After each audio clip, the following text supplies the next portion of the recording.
Naggagawa na po siya mga idol ng papag. Tungayan naman po natin ang buhay ni Tatayol. Kung napapanood nyo po siya ng sa mga nakaraang video ko po sa vlog ko, siya po yung Spider-Man. Yun.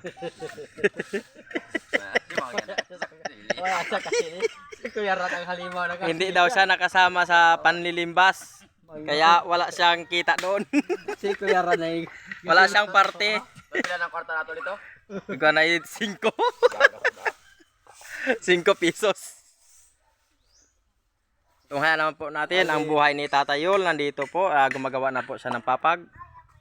Sa koprasan po. Yan. Yan po, nagbubutas po siya. Nagkukuhan po ng haligi. 610 ang kayo no? Dali. Ay ako lang bunta 610. 130 dito ay ha. Ya porite. Bukas pa po ito maluluto mga idol. Kasi mabagal po ang prosesong ito ay parang tingga bago ka magkapira. Maraming proseso po. Kung alam naman natin na magsasaka tayo ay hindi na natin sasabihin. Itong napakaraming proseso po para magkaroon ka lang ng pira.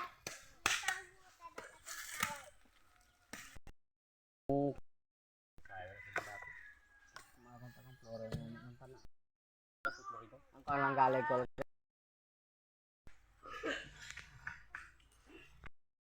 Alam nyo mga idol, ang kahirapan dito sa amin ay pinagtatawanan lang namin. Enjoy lang ba? Parang para pantanggal stress. Kahit ganito lang kami kahirap, masaya naman kami.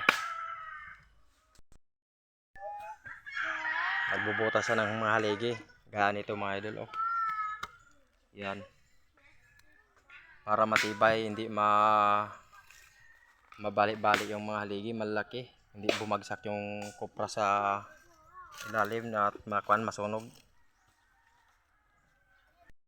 Kasi tapos naman kami sa palayan. Ang aming trabaho naman ngayon ay sa mga nyuga na naman. Makikita nyo naman ang aming video sa sunod mga idol.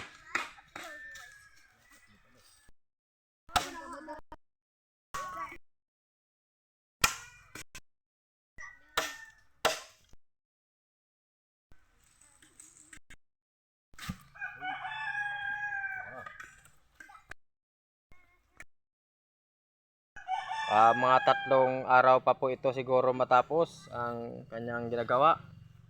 Kaya dito lang muna mga idol ang aking video. Maraming salamat sa inyong panonood. God bless. Sana ay masubscribe nyo po ang aming channel, mga taga Bukid, para ay makatulong tayo kay Uncle. Sa inyong panonood ay nakakatulong na po kayo. Maraming salamat po.